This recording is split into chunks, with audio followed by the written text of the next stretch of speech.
Boa noite, meus irmãos, graça e paz a todos. Motivo de alegria podermos estar aqui mais esse momento para louvar ao nome do nosso Deus nesse dia do Senhor. Hoje, de uma forma excepcional, devido a algumas questões, não vamos fazer nosso culto hoje presencialmente na nossa igreja, no Jardim São Paulo, mas isso não nos impede de louvarmos ao nosso Deus também nos nossos lares, em espírito e em verdade, como ensina o nosso Senhor Jesus Cristo. Então vamos dar início ao nosso culto. Tire qualquer distração nesse momento que possa vir a acontecer. Nós entendemos que quando estamos no nosso lar, na nossa casa, aparentamos estar mais cômodos, mais à vontade, mas entenda que você está diante do seu Deus, prestando um culto a Ele. Se possível, não dê atenção ao seu celular, não converse, não saia para estar tomando água ou qualquer coisa que possa ter a sua concentração do culto ao Senhor. Vamos dar início então, vamos orar. Senhor Deus e Pai, muito obrigado, Senhor, por mesmo não podendo estar presencialmente na Tua casa hoje, tudo isso por meios em que podemos glorificar o Teu santo nome. Então nos ensina, Senhor, de fato, não é o templo físico que nos faz adoradores, mas somos nós que prestamos adoração. Somos nós que elevamos as nossas vozes. E diante disso, nós podemos sim, Senhor, prestar um culto em espírito, em verdade, em louvor, honra e glória ao Teu santo nome. Pedimos a Tua orientação nesse momento. Guia, Senhor, as nossas mentes, cativa nossas mentes para que não nos distraiamos do culto a Ti. Orienta, Senhor, cada momento do nosso culto, cada louvor que nós vamos entoar nessa noite. E principalmente fala conosco por meio da Tua palavra, Senhor. É dessa forma que nós te oramos, em nome de Jesus. Amém. A nossa leitura inicial, ela se encontra na primeira carta de Paulo aos Tessalonicenses, capítulo 3, versículos do 1 ao 13. Primeira carta de Paulo aos Tessalonicenses, capítulo 3, dos versículos 1 ao versículo 13. Assim afirma a palavra do nosso Deus. Pelo que, não podendo suportar mais o cuidado por vós, pareceu-nos bem ficar sozinhos em Atenas. E enviamos nosso irmão Timóteo, ministro de Deus no Evangelho de Cristo, para, em benefício da vossa fé, confirmar-vos e exortar-vos, a fim de que ninguém se inquiete com estas tribulações, porque vós mesmos sabeis que estamos designados para isto. Pois quando ainda estávamos convosco, predissemos que íamos ser afligidos, o que de fato aconteceu e é do vosso conhecimento.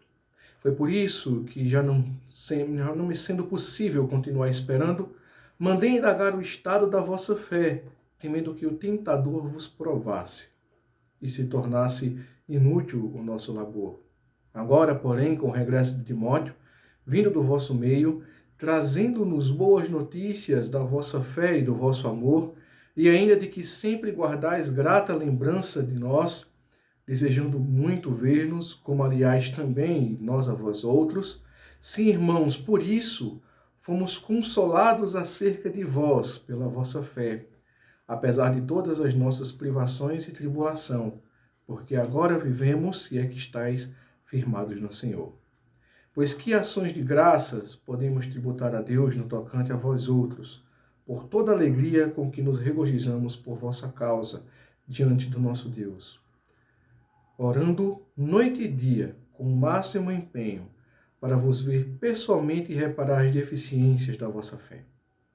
Ora, o nosso mesmo Deus e Pai e Jesus, nosso Senhor, dirijam-nos o caminho até vós, e o Senhor vos faça crescer e aumentar no amor uns para com os outros e para com todos, como também nós para convosco, a fim de que seja o vosso coração confirmado em santidade, isento de culpa, na presença de nosso Deus e Pai, e na vinda do nosso Senhor Jesus com todos os seus santos. Até aqui a porção da palavra do nosso Deus. Vamos orar mais uma vez, diante da sua palavra lida, e em seguida passaremos ao nosso momento de confissão. Senhor, muito obrigado pela leitura da Tua palavra. Te rogamos que Tu possa aplicar aquilo que foi lido aos nossos corações. Esse desejo, Senhor, de estar com os irmãos manifestado pelo apóstolo Paulo, assim também como a própria ação desses irmãos, uma ação de fé, uma ação de regozijo, uma ação de alegria para seus líderes.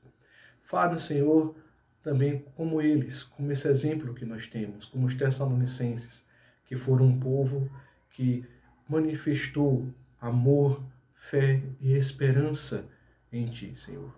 Que nós possamos ser como eles, para a honra e glória do Teu santo nome. Amém. Meus irmãos, um texto que se encontra no nosso boletim, não sei se você se encontra com ele na sua residência, mas esse texto ele se encontra em Lamentações, capítulo 3, dos versículos 19 ao 23.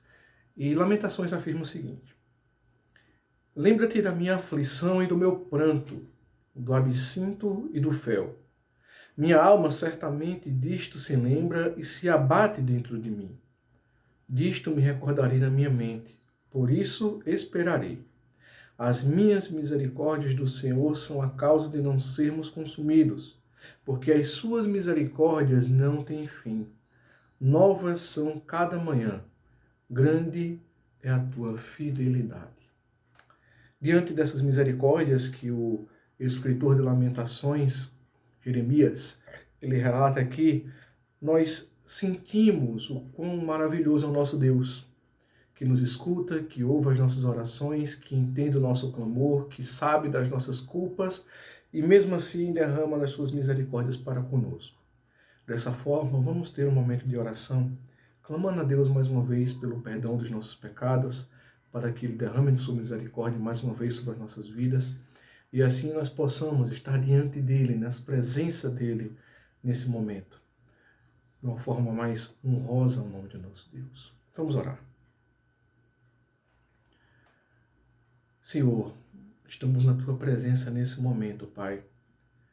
Agora desejosos, mais uma vez, de Tuas misericórdias sobre as nossas vidas.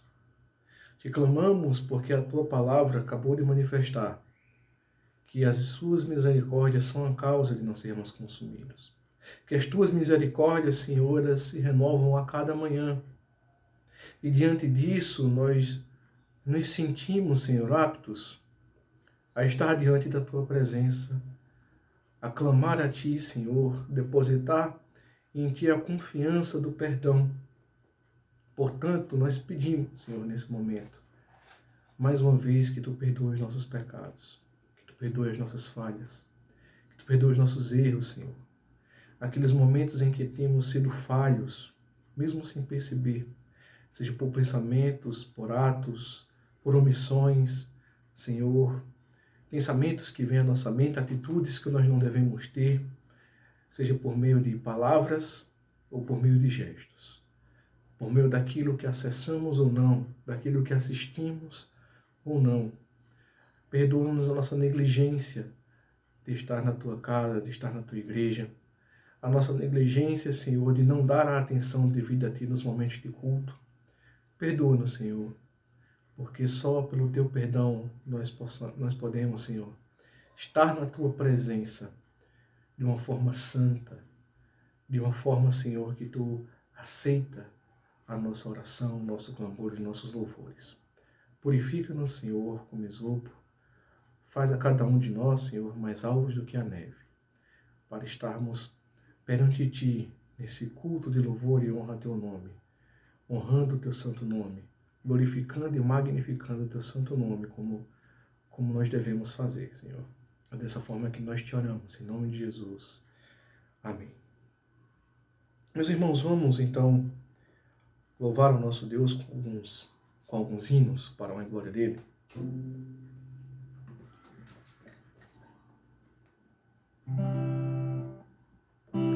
Essa primeira canção, esse primeiro hino, vai nos fazer louvar ao Senhor, dizendo a Deus como é bom estarmos louvando ao Senhor. Tempo para louvar a Deus em um só amor, em um só espírito, independente de onde você esteja, né, em qual casa você esteja, em que bairro você esteja, você pode louvar ao nosso Deus.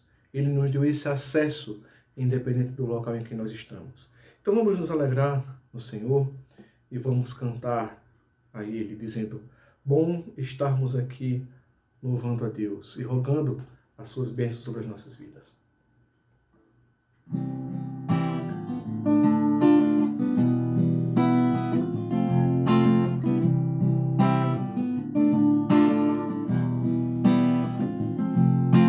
Bom estarmos aqui louvando a Deus, podendo exaltar o seu santo nome. Tempo para isso, tempo para louvarmos a Deus, num só amor, num só Espírito. Tempo para isso, tempo para louvarmos a Deus, num só amor, num só Espírito. Deus venha nos abençoar e que essa união nunca falte para nós. Deus venha nos abençoar e que essa união nunca falte para nós. Bom estarmos aqui louvando a Deus, podendo exaltar o seu santo nome. Tempo para isso, tempo para louvarmos a Deus, num só amor, num só Espírito. Tempo para isso, tempo para louvarmos a Deus, num só amor, num só Espírito.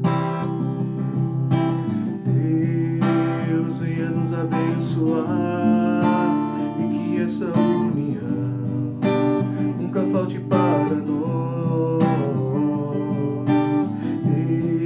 Deus venha nos abençoar e que essa união nunca falte para nós.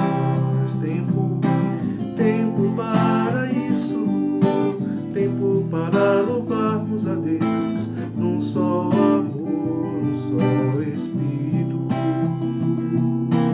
Tempo para isso, tempo para louvarmos a Deus, num só amor, num só Espírito.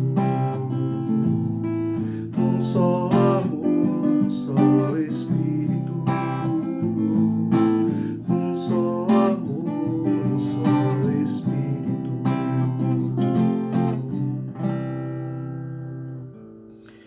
Vamos continuar esse momento de louvor, exaltando o seu santo nome, porque vencendo vem Jesus. Ele prometeu retornar para buscar a sua igreja, não simplesmente porque ele ainda vai vencer, mas porque ele já venceu quando derramou seu sangue na cruz do Calvário para nos salvar. Vamos louvar o nosso Deus com esse hino que é bem conhecido de todos nós. Vencendo vem Jesus.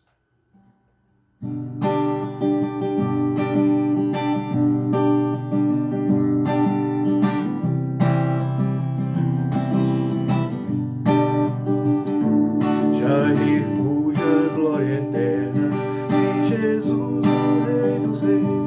Prévios reinos deste mundo seguirão as suas leis, os sinais da sua vida, mas se mostram cada vez.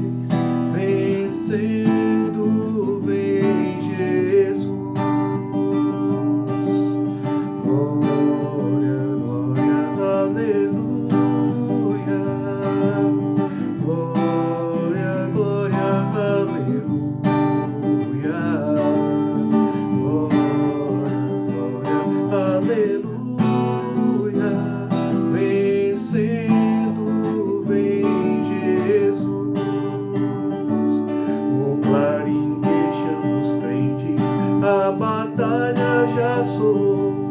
Cristo à frente do seu povo, multidões já conquistou. O inimigo em retirada, seu furor patenteou. Vem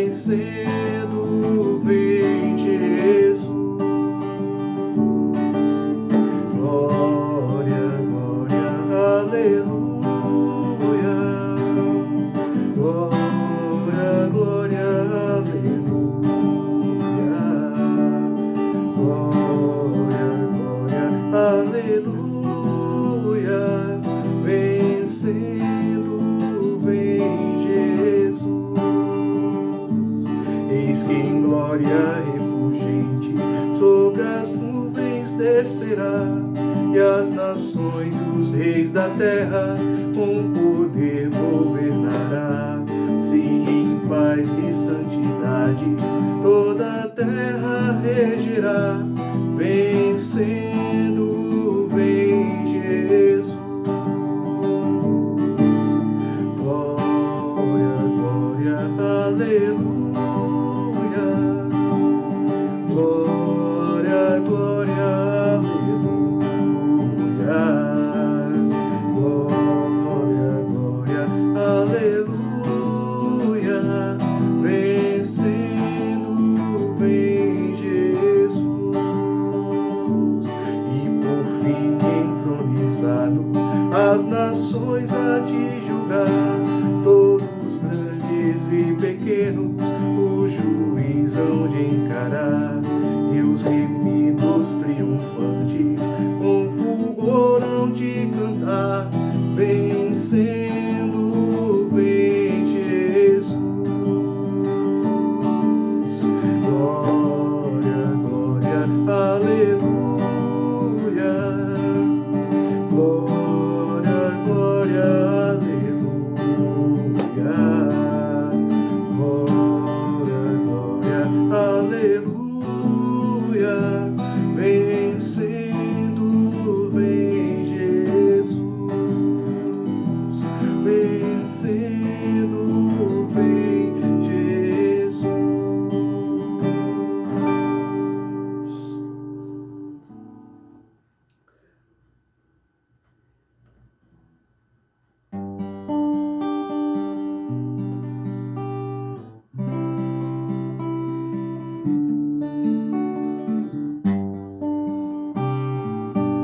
Bem mais que as forças,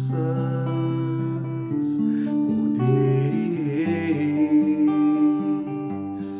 que a natureza e tudo que se fez, bem mais que tudo criado por tuas mãos.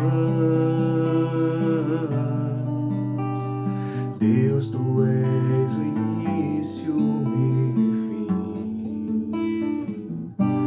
bem mais que os mares, bem mais que o sol e as maravilhas que o mundo conheceu, e as riquezas, tesouros desta terra.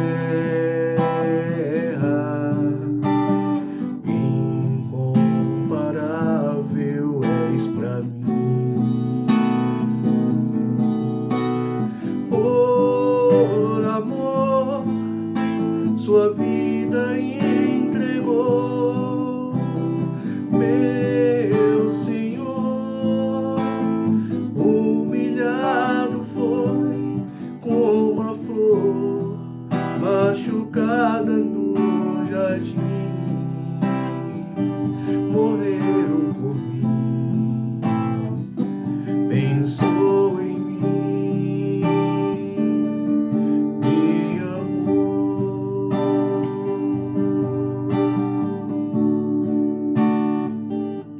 Bem mais que as forças, poderes, que a natureza e tudo que se fez, bem mais que tudo criado por tuas mãos. Deus, tu és o início, meio e fim,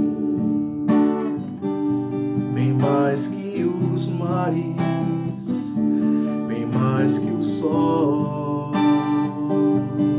e as maravilhas que o mundo conheceu, e as riquezas, tesouros desta terra.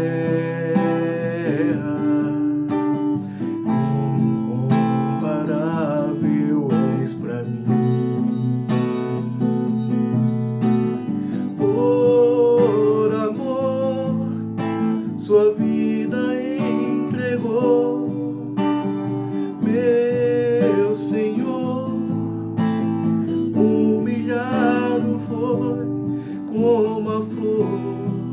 machucada no jardim, morreu por mim, pensou em mim, me amou, por amor, sua vida entregou, meu Senhor, humilhado foi como a flor, machucada no jardim, morreu por mim,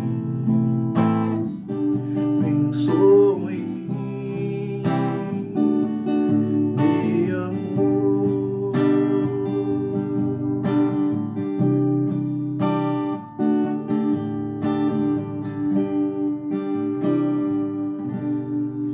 Amém. Glorificado seja o nome do nosso Deus.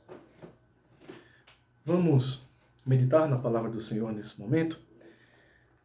Hoje nós vamos voltar ao nosso livro de Gênesis, dando continuidade à série de exposições que estamos fazendo. Hoje nós vamos para Gênesis capítulo 4. Nós vamos ler uma porçãozinha do último texto que nós vimos, que é o versículo 7. Nossa exposição se dará hoje até o versículo 32 do capítulo 5. Gênesis 4, do versículo 7, até o capítulo 5, versículo 32. A princípio nós vamos ler apenas Gênesis 4, 7 e 8. Ok? Assim afirma a palavra do nosso Deus. Se procederes bem, não é certo que serás aceito? Se todavia procederes mal, eis que o pecado jaz à porta. O seu desejo será contra ti, mas a ti cumpre dominá-lo. Versículo 8. Disse Caim a Abel, seu irmão, vamos ao campo. Estando eles no campo, sucedeu que se levantou Caim contra Abel, seu irmão, e o matou. Até aqui a nossa leitura inicial.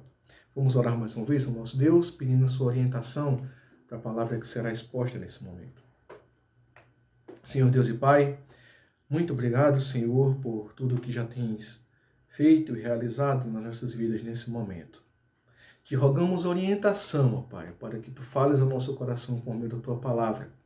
Ilumina, Senhor, a mente de cada ouvinte, de cada irmão que ouvirá a Tua mensagem, para que compreendam as lições importantes que esse texto traz para nós. É dessa forma que nós te oramos, em nome de Jesus, Pai. Amém. Meus irmãos, o maior anseio do homem é por controle, é por domínio. A pandemia parece ter deixado isso bem claro para cada um de nós. Enquanto alguns estão preocupados em ter domínio sobre esse vírus que se alastra, outros estão preocupados em ter domínio sobre o povo. Então, decisões são tomadas, na maioria das vezes, pensando em benefício próprio e não na sociedade como um todo. Isso é apenas uma demonstração clara do pecado que há no coração do homem, que ele não consegue controlar por conta própria, a não ser se Deus intervir sobre a sua vida. E é essa intervenção de Deus, é sobre essa intervenção de Deus sobre o pecado, domínio do pecado no homem, que essa narrativa vai tratar hoje.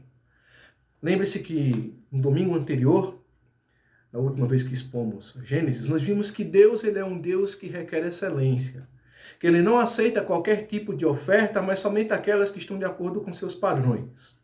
Caim não compreendeu isso e se revoltou contra Deus, manifestando ira e tristeza.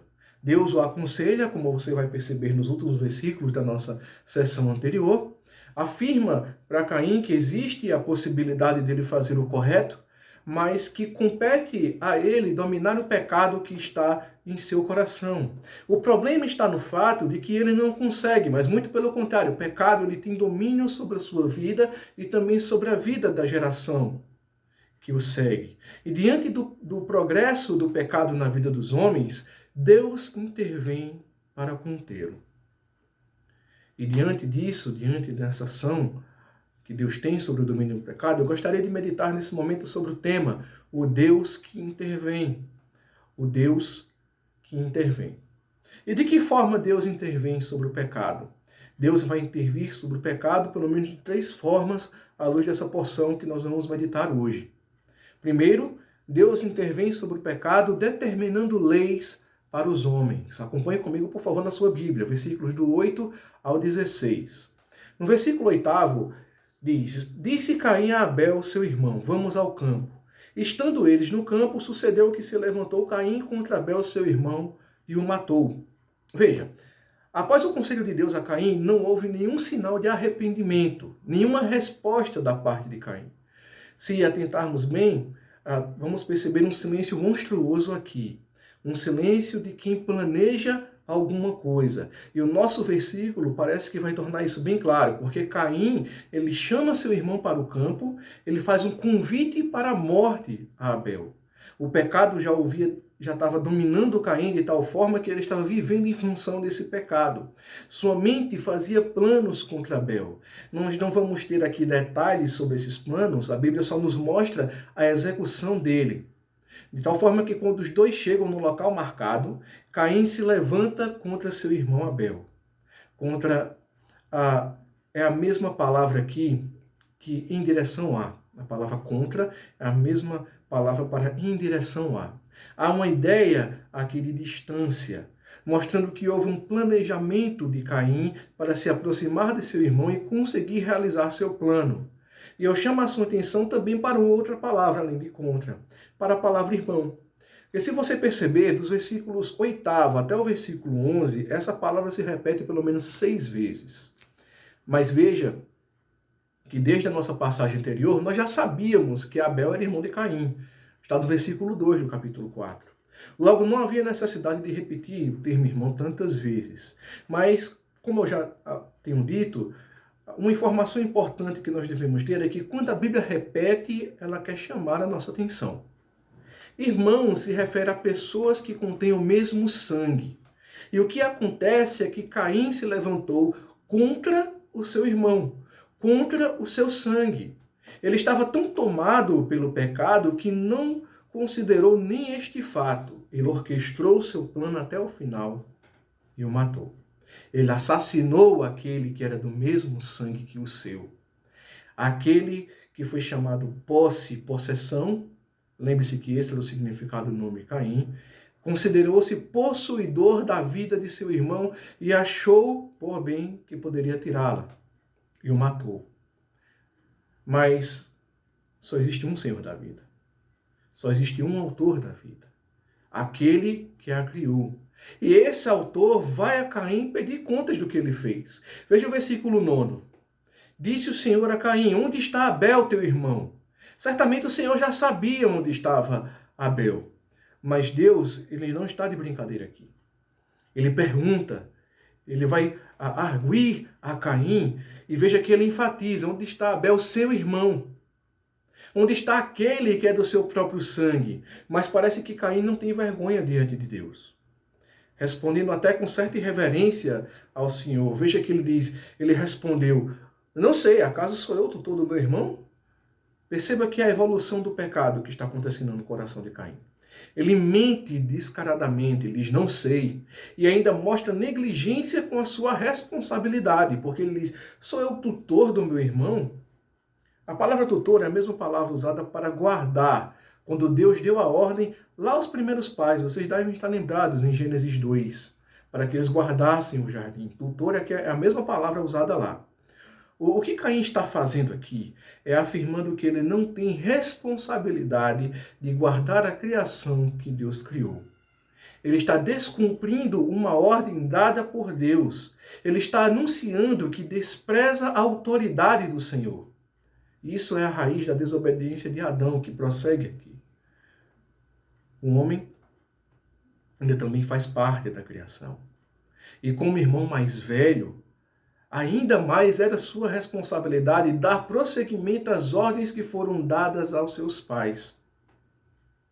Mesmo que não registrado no papel ou numa pedra, como os 10 mandamentos lá em Êxodo, era como se Deus tivesse determinado uma lei.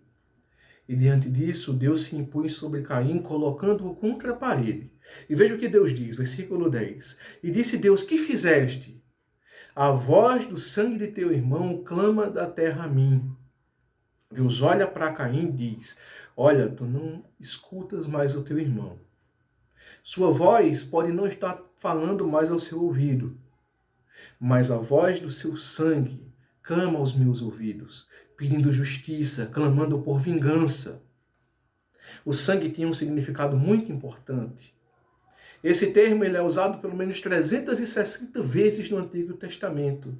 E veja que Deus atribui vida ao sangue. É o sangue de Abel, a vida dele, que está clamando a Deus por vingança. Caim havia manchado a terra com o sangue do seu irmão. Por isso, ele sofreria as consequências do derramamento de sangue. Veja o versículo 11. És agora, pois, maldito por sobre a terra, cuja boca se abriu para receber de tuas mãos o sangue de teu irmão. Perceba, quando o homem desobedeceu ao Senhor, lá em Gênesis 3, a terra se tornou maldita, lembra? Agora, o homem se tornou maldito sobre a terra, porque derramou do sangue do seu próprio irmão. E ainda mais, versículo 12, quando lavrares o solo, não te dará ele a sua força, serás fugitivo e errante pela terra. Veja como as maldições de Deus são mais severas ainda aqui. Em Gênesis 3, a terra daria o seu sustento, lá em Gênesis 3,17, mas agora o homem não poderia ter mais força por meio desse sustento. Talvez para que não viesse matar a outro, não sei. Antes, ele havia sido expulso do jardim. Agora, ele se tornaria fugitivo na terra. E a ideia de fugitivo aqui é tremer, é medo mesmo, é angústia, porque ele vai se tornar fugitivo, sem saber o que pode lhe acontecer. Ele viveria constantemente com medo, por causa da vida que tirou. Provavelmente porque outro buscaria vingança contra ele. E ainda ele andaria errante, que é sem rumo, sem direção. Aquele que foi em direção a Abel para matá-lo, agora estaria em direção a um local que ele não sabia qual. Mesmo assim, veja como o pecado ainda continua evoluindo sobre Caim. Versículo 13. Então disse Caim ao Senhor: é tamanho o meu castigo que já não posso suportá-lo. Eis que hoje me lanças da face da terra e da tua presença hei de esconder-me. Serei fugitivo e errante pela terra. Quem comigo se encontrar, me matará. Veja, ele reconhece a dureza do castigo. Mas qual é a sua maior preocupação? Qual é a maior preocupação de Caim aqui? Ele diz no final: quem comigo se encontrar, me matará. Caim está preocupado consigo mesmo. O egoísmo toma conta de seu ser. Em nenhum momento ele revela arrependimento pelo que fez, nem o mínimo remorso. A sua maior preocupação é de que alguém, por vingança, pudesse matá-lo. E daí talvez você até questione, né? Mas até agora nós só temos 4 personagens aqui em toda a história de Gênesis. De onde foi que vieram as outras pessoas? Mas nós devemos entender que Adão e Eva tiveram vários filhos e filhas. E nós veremos que Caim conheceu uma mulher mais à frente. Como nós já sabemos, a Bíblia narra histórias mais importantes. Ela destaca aquelas histórias que mais importam, que trazem lições para a nossa vida. O fato é que Deus ele se posiciona diante do domínio do pecado aqui sobre o homem. E a possibilidade de vingança que era um fato. E então Deus ele vai determinar uma lei. Versículo 15. O Senhor, porém, lhe disse: assim, qualquer que matar a Caim será vingado 7 vezes. No original, esse termo aqui para 7 vezes é sextuplo. O que Deus determina é que se alguém se vingar de Abel matando Caim, aquele que for vingar Caim terá direito a assassinar 7 pessoas da família que se vingou. O que o Senhor está afirmando aqui é que aquele que se vingar sofrerá de forma muito mais intensa. Aquele que vinga sofre muito mais do que aquele que matou primeiro. Agora perceba a sabedoria de Deus. Não é que Deus está desejando aqui um derramamento de sangue, de forma nenhuma. Veja que Deus está fazendo isso com toda a sabedoria. Porque quem é que desejaria dar direito a alguém de matar 7 pessoas da sua família? Bem, o fato é que, assim como Caim não se considerava tutor nem guarda do seu irmão, ele também não possuía tutor. Ele também não possuía nenhum guarda para ele. E nas entrelinhas da fala de Caim, é isso que ele vai pedir ao Senhor. Alguém que o guarde, alguém que o proteja, alguém que seja o seu tutor. E como sempre no exercício de misericórdia, Deus se coloca como tutor de Caim. Para o guardar, ele baixa um decreto. Determina uma lei que faria qualquer que quisesse se vingar pensar 2 vezes antes de fazê-lo. E ainda mais, no ato de misericórdia, ele ainda realiza um ato sobre Caim. Veja o que o texto diz. E pôs o Senhor um sinal em Caim, para que o não ferisse de morte quem quer que o encontrasse. Não se sabe exatamente o que é este sinal, o que é esta marca. Sabe-se que Deus se tornou tutor de Caim e garantiu que ninguém o mataria ao ver aquele sinal nele. E com toda segurança, Caim agora pode se retirar tranquilamente da presença do Senhor, na certeza de que ninguém lhe fará mal. Por isso é que diz o versículo 16: retirou-se Caim da presença do Senhor e habitou na terra de Nod, ao oriente do Er. Aqui nós temos como seria agora o seu estilo de vida, o estilo de vida até da humanidade. Nod significa peregrinação. E peregrinando é como Caim deveria viver a partir de agora. É muito comum nós ouvirmos comentários de alguém que pagou um valor ao guarda de trânsito para não receber uma multa maior ainda. Ou de um guarda até que sugeriu que fosse dado algo para não aplicar a multa. O fato é que tanto o guarda quanto o motorista, eles têm consciência das leis. E fazem essas coisas escondido, porque sabem que estão fazendo algo errado. O princípio é que as leis servem para conter ainda mais os erros. Mesmo que eles cometam esse erro, na mente deles, na sua cabeça, está o sentido de que eles estão fazendo algo errado. E que eles não podem vacilar para não serem pegos. Veja que é essa ideia que Deus traz aqui. Ele imputa uma lei para que, consciente dela, o homem não busque vingança, não cometa pecado para não sofrer as consequências da lei. Isso não é uma ação escravizadora de Deus, mas muito pelo contrário, é uma ação de misericórdia. Porque Deus não deseja que a sua humanidade seja dominada pelo pecado. Deus podia muito bem deixar Caim se virar e, quando encontrasse outro, o outro tiraria a sua vida, mas ele mostra o seu amor para com a sua criação. E impõe leis para que o pecado não tenha domínio sobre eles. As suas leis estão registradas na Bíblia, e ele faz questão de eternizá-las por meio da sua palavra para que nós tivéssemos acesso, assim como nós estamos tendo hoje, meditando sobre essa palavra nesse momento, exatamente para colocar um limite no domínio do pecado sobre as nossas vidas, de tal forma que a forma correta de pensar é que as leis de Deus não nos escravizam para ele, mas nos torna homens e mulheres livres do pecado e livres para servir a Deus. Só o exercício de suas leis pode conter a maldade do homem. Estar livre do domínio do pecado é reconhecer o Deus que exerce sua justiça por meio de suas leis. Nós precisamos estar sob o domínio das leis do Senhor para que o pecado ele não nos domine. Mas, além de determinar leis para os homens, Deus, ele toma uma segunda atitude para intervir sobre o domínio do pecado sobre a humanidade. E a sua segunda atitude, a sua segunda ação é fazendo que gerações o adorem. Nós vamos perceber isso a partir do versículo 17. Veja, versículo 17. E coabitou Caim com sua mulher. Ela concebeu e deu à luz a Enoque. Caim edificou uma cidade e lhe chamou Enoque o nome de seu filho. Durante a sua peregrinação, Caim agora conhece uma mulher.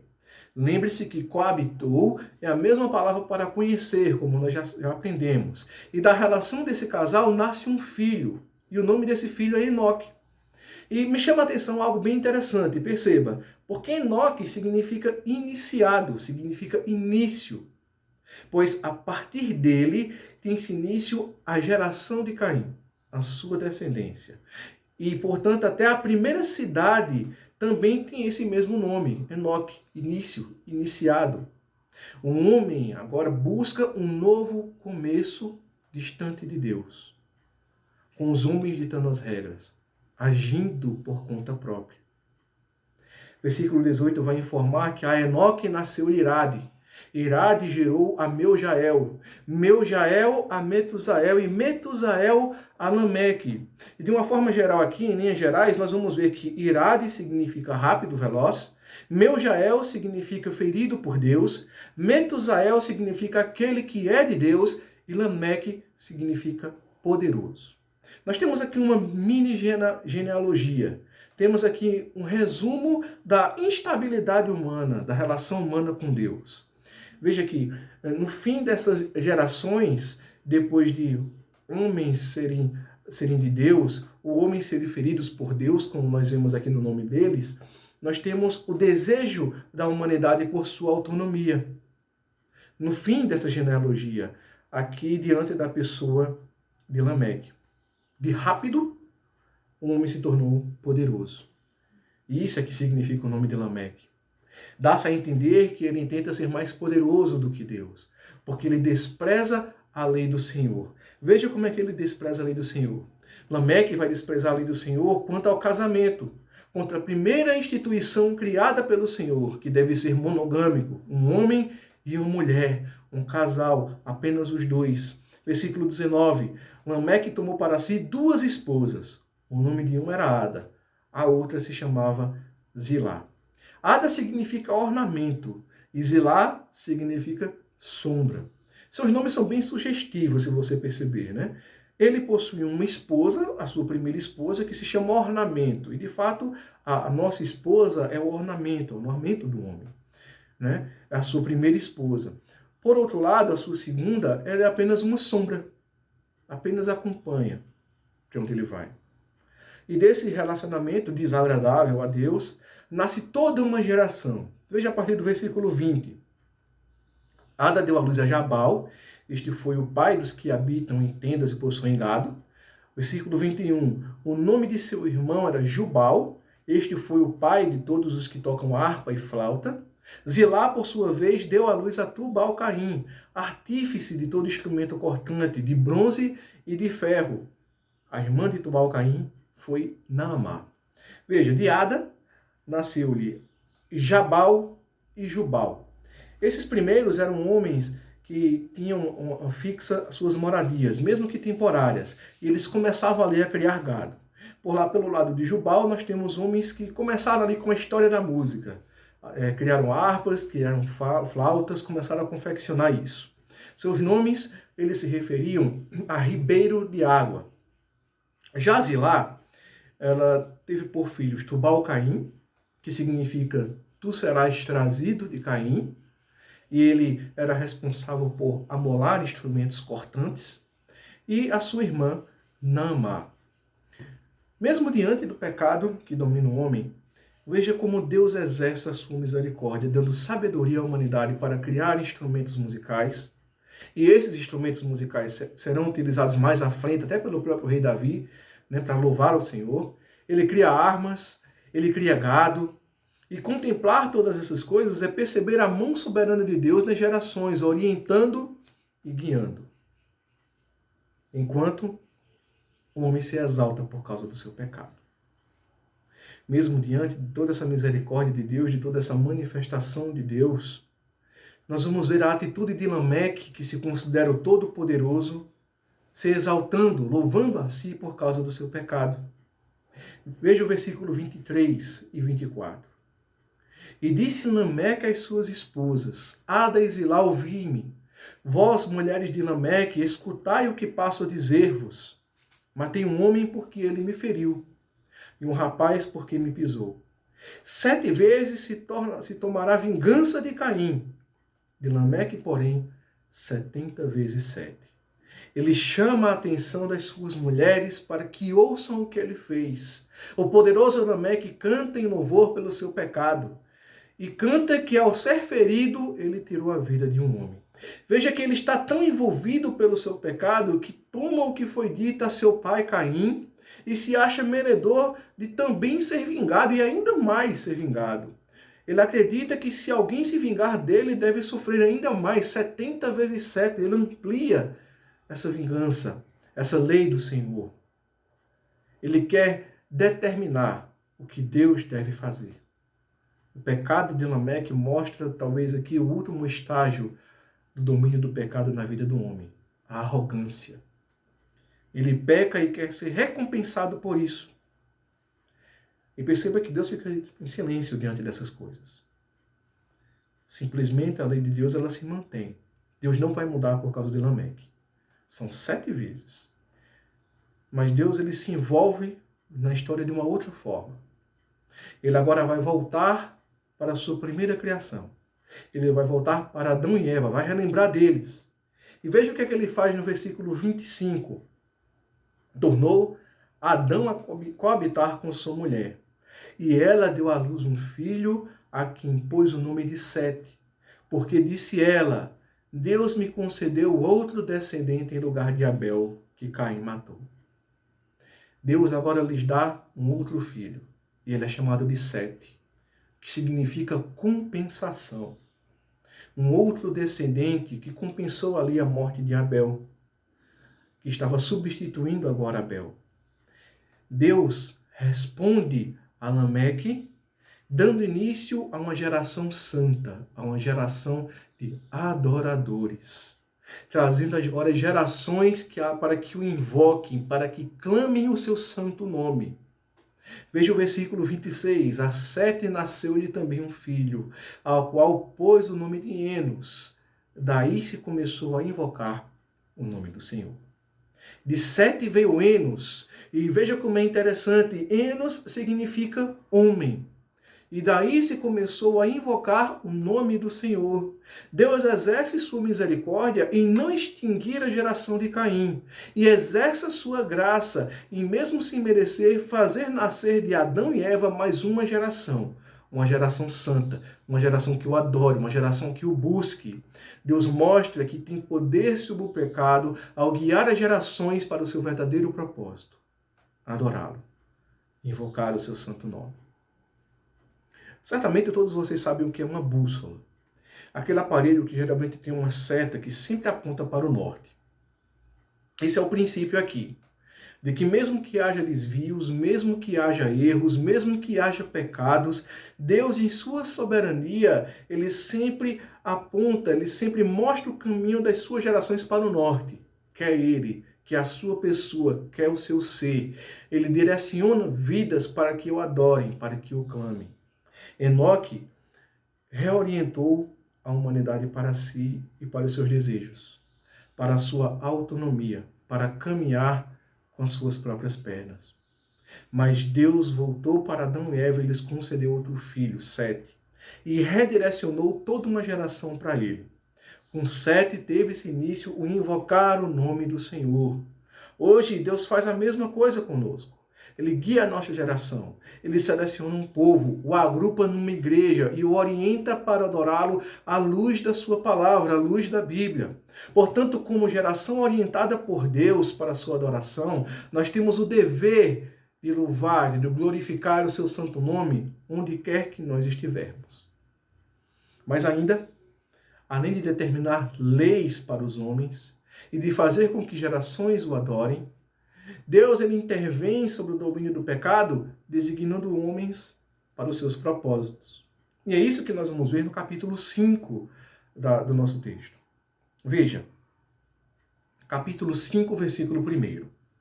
Este é o livro da genealogia de Adão, no dia em que Deus criou o homem, à semelhança de Deus o fez. O capítulo 5 ele vai registrar a genealogia de Adão, o livro da sua descendência. E eu entendo que muitos pulam essas genealogias, né, quando vão ler a Bíblia, porque acham cansativa, acham monótona, né, são muitos nomes difíceis, até para falar, às vezes a gente enrola um pouco a língua, né, mas elas são de extrema importância. Existem várias classificações para genealogias que nós não vamos entrar em detalhes aqui. Eu vou usar a classificação a mais comum, que é trazida pelos comentários, pelos estudiosos em geral. E ela classifica tanto essa genealogia de Adão, no capítulo 5, como a de Caim, aquela mini genealogia que nós lemos no capítulo 4, como uma genealogia linear, em forma de uma linha. E o que é que essas genealogias elas fazem? Elas fazem pelo menos três coisas aqui. Elas buscam dar movimento à história e mostra as relações que aconteceram naquele momento. Ela vai mostrar como Deus deu prosseguimento à linhagem daqueles que são a sua imagem, que são a sua semelhança, imagem que começou lá em Adão. E ele também vai mostrar a continuidade da semente da mulher que foi prometida lá em Gênesis 3,15. É para isso que servem as genealogias. E perceba que Deus faz todas essas coisas nessa genealogia. Vemos ele movimentando a história através dos relacionamentos e das gerações, nascimentos que partem deles, assim como por meio de uma substituição. Os mais velhos vão falecendo e a sua descendência dando continuidade à sua imagem. Isso se dá a partir do versículo 3. Veja o que diz o versículo 3 da nossa genealogia. Viveu Adão 130 anos e gerou um filho à sua semelhança, conforme a sua imagem, e lhe chamou Sete. E daí segue todas essas gerações que Deus vem trazendo. Mas o que eu quero chamar a sua atenção é para os versículos 20 a 24 e 28 e 29 da nossa genealogia. Veja, versículos 20. Todos os dias de Jared foram 962 anos, e morreu. Versículo 21. Enoque viveu 65 anos e gerou a Metusalém. Andou Enoque com Deus e depois que gerou a Metusalém viveu 300 anos e teve filhos e filhas. Todos os dias de Enoque foram 365 anos. Andou Enoque com Deus e já não era, porque Deus o tomou para si. E agora volta comigo para os versículos 28 e 29. Lameque viveu 182 anos e gerou um filho. Versículo 29. Pôs-lhe o nome de Noé, dizendo: Este nos consolará dos nossos trabalhos e das fadigas das nossas mãos, nesta terra que o Senhor amaldiçoou. Veja que a nossa genealogia, ela chama atenção para dois homens durante a história, Enoque e Noé. Sobre Enoque é dito, ele andou com Deus, no versículo 22. E andou com Deus e já não era, porque Deus o tomou para si, versículo 24. A genealogia nos mostra que mesmo em meio a uma humanidade perdida, como era de Caim, é possível ter uma vida no Senhor. E uma vida santa de tal forma que Deus o tomou para si. E isso só é possível porque Deus é quem conduz a história. O homem se acha no controle, mas não tem controle algum. Deus controla a história e seleciona homens que o adorem. Lembrem, em Gênesis 4, 26, que com Enos passou-se a invocar o Senhor. Nós meditamos isso agora há pouco. E agora Enoque teve uma vida com o Senhor. Nós vemos a continuação da imagem de Deus que se iniciou com Adão, surgindo em meio a essa genealogia. Assim como Deus cumpriu a sua promessa de que enviaria alguém que derrotaria a serpente, dando prosseguimento à serpente da mulher. E a genealogia, ela chega também a um homem chamado Noé, que significa repouso. E veja o que é dito sobre ele, versículo 29 do capítulo 5. Pôs-lhe o nome de Noé, dizendo: Este nos consolará dos nossos trabalhos e das fadigas de nossas mãos, nesta terra que o Senhor amaldiçoou. Ele trará conforto do trabalho duro, do trabalho árduo, do trabalho pesado, sofrido, que veio por meio da maldição do Senhor a Adão. Noé terá 3 filhos, Sem, Cã e Jafé. E nós vamos perceber que é a partir da geração de Sem, por isso a gente chama dos semitas mais à frente, que se dará a continuidade da semente da mulher, que continuará a geração da imagem de Deus que começou lá com Adão. Mas o que eu chamo mais ainda a sua atenção é para o fato de que Deus não abandona a sua criação sob o domínio do pecado. Durante a história, ele designa homens para que deem continuidade aos seus propósitos. Estudiosos vão afirmar que em seus últimos dias, um homem chamado João Hus, ao ser condenado à fogueira, ele disse o seguinte: vocês podem matar um ganso, que na sua língua o seu nome Hus significa ganso, mas daqui a 100 anos, Deus suscitará um cisne que não poderão queimar. Segundo eles, o homem a quem João estava se referindo é Martinho Lutero. Aquele que colocou as 95 teses na porta da igreja, dando um marco ali para o início da Reforma Protestante. Em meio a uma época de trevas espirituais, onde a igreja de Roma dominava com seus ensinos contrários à palavra de Deus. Eu poderia citar aqui vários exemplos, mas o que eu quero trazer para vocês é que vocês percebam que durante a história, Deus sempre provê homens que andem com Ele, que estejam lado a lado com Ele, que representem a sua imagem e que façam diferença na terra.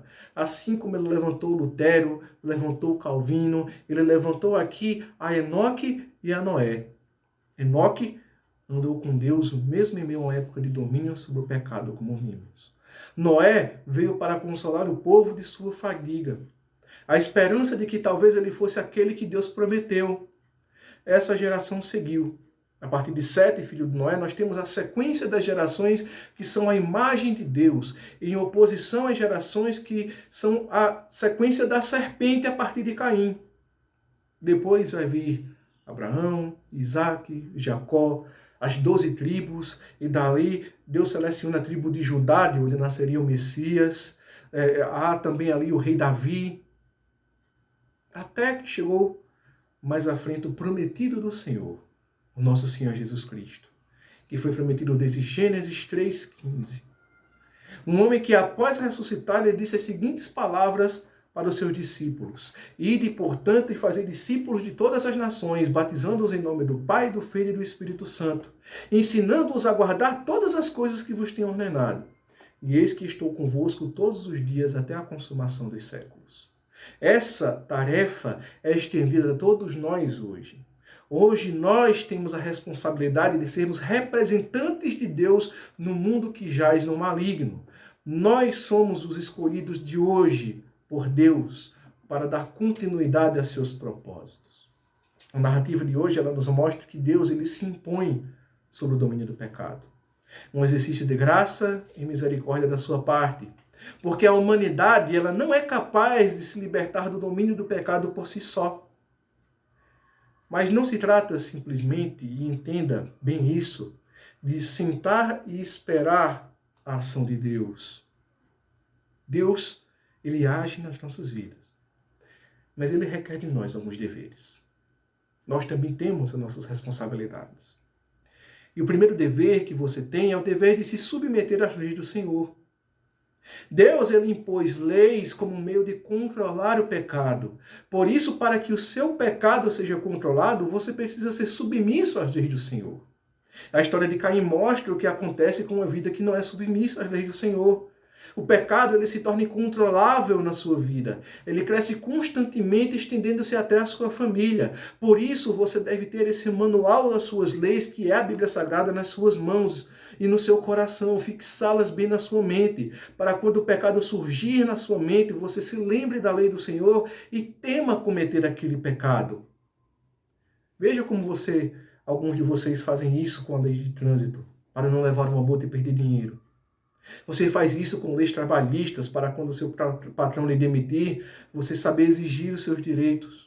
Muito mais você deve fazer com as leis do Senhor que estão nas Escrituras, porque elas lhe livram do domínio do pecado.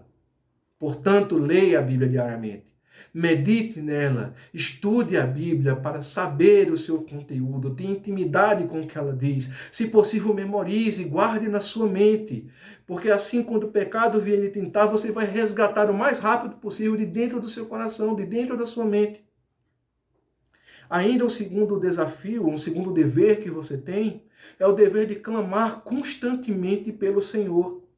Deus ele voltou-se para os nossos primeiros pais para trazer uma geração que invoque o seu nome. E essa geração ela perdurou durante toda a narrativa bíblica e durante toda a história da igreja cristã. A igreja é essa geração hoje. Cada um de vocês que são a igreja de Deus na terra precisam invocar o nome do Senhor, porque é para isso que vocês foram chamados. Enoque, lá no versículo 26, é o nosso exemplo aqui. Ele deu início à geração que clama pelo Senhor. Você reclama da injustiça do mundo, das mortes que acontecem, dos roubos, das festas repletas de imoralidade, mas você chega em sua casa e vive entretido nos seus afazeres, com tecnologias de celular, com TV, com muitas e muitas atividades. Você precisa clamar mais pelo Senhor. Se não fosse necessário clamar pelo Senhor, Cristo não teria nos ensinado no Pai Nosso, que começa exatamente dizendo: que seja feita a sua vontade, que o seu reino se faça presente na terra. Liberte-se das distrações do mundo e tenha atenção em Deus. É sua responsabilidade clamar por sua presença constantemente, não só quando é um interesse particular seu, como emprego, saúde ou vida financeira. A Bíblia nos ensina a buscar primeiro o reino de Deus e a sua justiça, e todas as demais coisas serão acrescentadas. Ainda um terceiro dever que você tem é o de posicione-se como um fiel representante do Senhor. Durante a história, Deus escolhe pessoas para que cumpram os seus propósitos. Quando Cristo comissionou os apóstolos, ele estendeu essas responsabilidades a cada um de vocês. Olhar para essa narrativa é ver que é possível, porque não está em você a capacidade, mas em Deus que lhe capacita. Enoque, ele andou com Deus em um mundo de pecado. Noé, ele foi tido como um homem que consolaria o povo da sua fadiga, da fadiga do seu trabalho. Daí eu lhe pergunto, com quem você tem caminhado? Como você é reconhecido por onde você está? Você tem caminhado com Deus? Como você é reconhecido por onde passa? Como um homem ou mulher comum, ou como um homem ou mulher que levam consolo, conforto, evangelho por onde você passa? Você não foi selecionado por Deus para ficar em um local guardado, como um mostruário de um objeto ou de uma vitrine de loja. Você foi escolhido para representá-lo. E ele lhe capacitará para viver nesse mundo cruel, e manifestar o conforto que